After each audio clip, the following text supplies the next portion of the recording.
HUD activated. Commence briefing. Approaching Harad. Data on the subject, Kadir Suleiman, a local political figure hired to maintain order after the outbreak.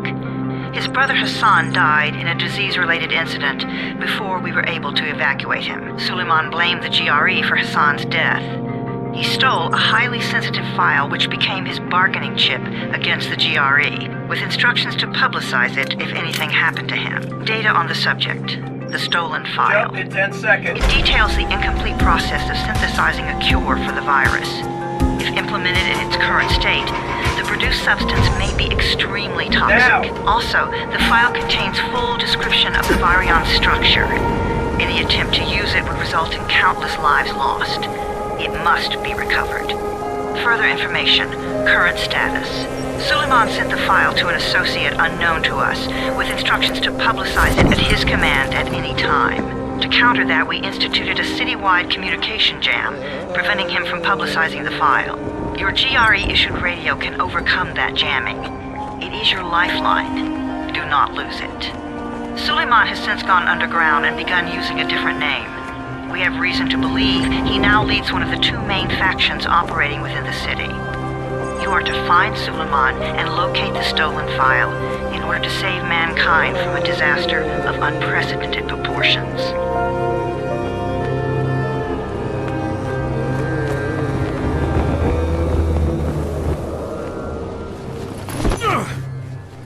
Today I want to talk about Dying Light. I want to talk about Dying Light 1 and 2, and then my thoughts and opinions on where we seem to be heading with Dying Light the Beast. I want to preface this by saying I am going to talk my fair share of criticisms for all of these games. However, I do love the first two games with a passion, and my only reason for concern with Dying Light the Beast is because I care, and I want to see the games get better and better over time, and keep drawing in more and more people that love them as much as I do. That being said, there's a few things that I'm seeing in Dying Light the Beast that, I don't know, they scare me a little bit. But we'll get to that. Dying Light came out in 2014. This is a zombie survival horror game, and the parkour was unmatched, the gore was crazy good, the combat itself was pretty dang solid. I mean, the story isn't much to talk about, but every other aspect this game absolutely nails. And I mean, yeah, there's not really much else to be said about it. This game is pretty dang good. I've racked up a good amount of time in it myself, playing with buddies. You got Dying Light: The Following, which is a massive expansion, adding in the dune buggy and the countryside, the less parkour focused area of the map. It's very fun. It's a very solid game overall. I mean, if you still haven't played it, what are you doing? Just to be honest. Just gonna keep it a buck. Just gonna be totally solid with you. This game is awesome. I mean, there's really not much else to be said. This game is awesome. If you're looking for a zombie game to go play, definitely check it out. Dying Light 2, on the other hand. Dying Light 2 is where we get a little bit into the blemishes, I think, for Techland. There was a lot of promises with this game. We were promised it in 2019.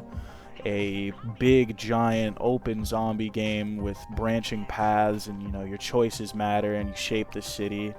Which, I mean, you do, to an extent. There are, you get to choose between the two factions, the peacekeepers and the survivors, and you select who you allot certain resources to, like electricity and water, things like that. Definitely a lot of overpromises with this game, especially on release. There was a lot of issues with it. A lot of people dubbed our boy Aiden to have his coveted moon boots, which is the reasoning for why the parkour was so floaty in the beginning. In fact, there's still an option in the game between classic and realistic parkour modes.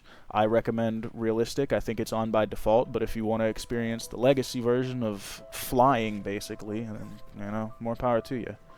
Overall, Dying Light 2 was a step up, I think, at least in terms of gameplay. There's a lot more moves in terms of the parkour and the combat. There's new weapons, new blueprints, things like that.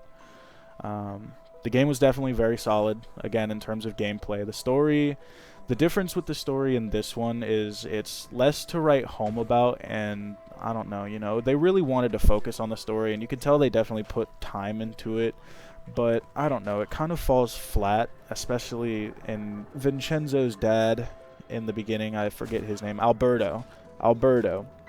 characters like Alberto and Barney and Hugh, I mean, like, they're just, I don't know. They're shoved into the screen and shoved into the limelight, and I don't know. You kind of just don't really care most of the time. Most of the time these people are on screen, you kind of just don't care. You kind of just want to get back to killing things. At least I do. That's what I see Dying Light about, honestly. Dying Light is more of a game of gameplay than story, really. This is definitely the game, like, you just kind of get into it and have mindless fun. You don't really think about the story. At least I don't. If you do care about the story, please don't take this as me shitting all over it or saying that it's just straight up bad. It is serviceable. It's just not really my cup of tea. Now, all of this leading into Dying Light the Beast originally was planned to be a DLC for Dying Light 2. The game looks good. I can't lie to you. First impressions, the game looks pretty damn good. I watched all of the trailers, including the 30-minute gameplay demo for the game, and after watching all of it, I am impressed. They have drivable vehicles, which we were expecting in Dying Light 2, which again makes sense. It's supposed to be DLC. We got that for DLC for the first game. That checks out. The vehicles look good, and all of the weapons and everything like that looks good. There's a few obvious bugs with like some animations looking weird and certain things like that. Not really a big deal, I don't think, all things considered. Some of the animations I would like to just kind of point it out, you know, some of the little things. Like in the first game, you probably saw in the gameplay I was showing earlier, Aiden kind of just breaks necks from behind without worrying about it. That's the takedown move in the game. And they have it in Dying Light 2 as well. Aiden kind of like has a slapping session with whoever he's trying to subdue. And it's that same animation for Kyle Crane in Dying Light the Beast. And the only thing I want to note about this is it's a nitpick, I will admit. However, from a trained killer like Kyle Crane, I mean, he's a GRE operative, and you can see he clearly has ability in dispatching enemies and mass amounts of them. It just doesn't really make sense that, you know, 10 years ago he was doing stuff like that, dispatching people in 0.5 seconds, and now he's supposed to be even stronger, but the animation doesn't really show that, you know? It's like when a game is telling you that the world is dark and depressing, but you're playing in, like, I don't know, Bluey the video game, and everything is fine and dandy, and everything kind of just doesn't really match the tone of each other. It kind of feels like that, you know? But yeah, other than some animations that I hope to see improved on, or maybe just more variety, things like that, the game really does look solid. There's a new enemy type. The new enemy type is called the Chimera. It is an amalgamation, it seems, of a bunch of different, you know, super abled zombies. Like, it looks like the Volatile with the stature of the Demolisher, and it can scream like the Howler. And I really like this. This enemy seems very cool. I like the idea of this big super boss that's everything put together. One thing I will say is that the moveset seems like he doesn't really, I don't know, he doesn't really add the kind of pressure you would expect from that kind of creature. It seems, you know, this is all speculation. I don't have my hands on the game yet, obviously. But it seems like he could do with some more moves in the deck, you know what I'm saying? Like, he could do with a couple more attack patterns and things like that, because I really want to see them step up the challenge in this game. I mean, in the end game of both of the last two, I mean, it really doesn't feel like much of a challenge. You're really just, you know, you're that guy, you're him. There's nobody to stand in your way. And, you know, I like that sometimes, but I also like feeling challenged, and I feel like that's what keeps people coming back to a lot of games now, is challenge and reward for that challenge. So I really would like to see them step that up in this game compared to Dying Light 2. I think Dying Light 1 handled it pretty well, especially with things like, you know, completing the game on its Nightmare difficulty will get you the special glow-in-the-dark trick-or-treater outfit, which, by the way, stay tuned for, because I plan on replaying Dying Light on Nightmare difficulty to get that outfit for the first time on PC.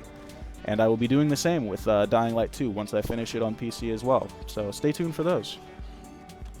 The Beast looks really solid. The parkour obviously looks good. The zombies obviously look good. The gore looks better than before, if only marginally, I will say. But definitely noticeable improvements. So that's really all I care about. That's all I really want to see in, you know, a sequel to a game that I like. I want to see them take what made the last ones good and improve upon it. And it seems like they are definitely doing that. I am interested to see as well how the vehicles work in the game, because I noticed that there is a pre-order bonus for a vehicle skin. So it's got me wondering if they're gonna go back to Dying Light the Following style, where you've got you've got this vehicle that you just keep on upgrading, and you've got a whole skill tree for it, and you just keep on upgrading it and making it more and more awesome and usable. I'm totally fine, by the way, because it seems like they're going for the route of, if this car breaks, you got to go find another one and try not to break that one kind of thing. And I'm totally fine with that, having to find a new ride and stuff like that. But it would be cool to see that kind of, I don't know, legacy feature return, I guess. I will say, however, that I do definitely want to see a driving skill tree, if nothing else, because, I mean, we had it in Dying Light the Following. It wouldn't make sense to not have it here, I would think, That would kind of just be less content in a game that you already did. You know what I mean? Like, you did it better years ago. I don't know. There's just a couple things like that I'd really like to see. And obviously, it might be like, oh, you've got to wait, a year or something like that after the game comes out. We're going to patch it in. And honestly, if so, fine, whatever. As long as we get it eventually, that's cool. I would like to see it at release, though. That would be very nice. The new mechanic of using zombie blood to level up your berserk or beast mode. I really like this. I think it adds a meaningful incentive to go and fight this new boss type, the Chimera. I think that's pretty fucking cool. I would like to see it expanded upon. Like, maybe they bring back the Balter as some super fast, or maybe ultra buff Balter who's really fast and really strong now, and you fight them, and that's another kind of boss that would give you this upgrade. And that's something that I would like to say. I do really like the Chimera. I would love to see more enemy types. I did see in the trailer invisible enemies. That kind of makes me want to shoot myself in the face, but we'll deal with it, because whatever. It's still Dying Light. I dealt with it in The Evil Within. I can deal with it here, I suppose. But yeah, I mean, that's really kind of it from me. I mean, I really just hope that the game's good, and so far the trailers seem really good. There's, like I said, just a couple little things that make me a little worried. And I think I'm also a little bit worried just because coming off of Dying Light 2, Dying Light 1 had like 10 years of just consistent content updates and just bringing new stuff to the game to keep people coming back, and Dying Light 2 barely had 3, and now they're already coming out with Dying Light the Beast. It just it scares me a little bit that maybe these games aren't going to have the shelf life that the first one did, because the second one already doesn't. And I would understand if, that kind of turns some people off. It kind of had me in the beginning, before seeing all the trailers and stuff. I was like, I don't really, I don't like the sound of them releasing a new game so soon. But it seems like it might be the step in the right direction, as long as they keep going with the momentum they're building, and they don't, get complacent or comfortable with the state they're in, and they keep on trying to make the game better and better from whatever it is we start with in 3 days. I don't really see much complaining from me, as long as they keep trying to make the game better and better, and the game's good when it comes out. I have no complaints. That's all I want to see, And I will say, too, that I really do like this new Berserker Beast mechanic. I really think that it'll add a new level to the combat, and I mean, you saw the Chimera execution kind of thing going on there, and I mean, that is so cool to me. And I saw in the trailer, too, that you can do it on normal enemies and stuff. He'll like rip arms and heads and stuff off. It's really, really brutal. And I think that it is super cool. It definitely would have been something, that would have benefited the second game. So I don't see how it could not benefit this game. As long as they, have a fresh pool of, a whole bunch of different like execution types and stuff like that, I don't see myself getting bored with that. I absolutely love executions. You can go check any of my old videos. I used to make montages on them. So yeah, I mean, that's Dying Light as a whole. That's my overview of the first 2 games and my thoughts and opinions on the upcoming Dying Light the Beast, which you can pick up on September 18th near a store that's near you. #free ad.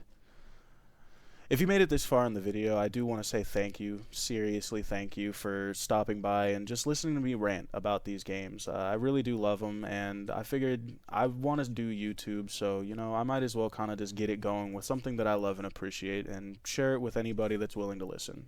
So if you did make it this far, please do consider leaving a like and dropping a comment about anything that you'd want to see me do. I do plan on, like I said, doing Nightmare Mode for both of the first two Dying Light games, and I will be putting up videos on that.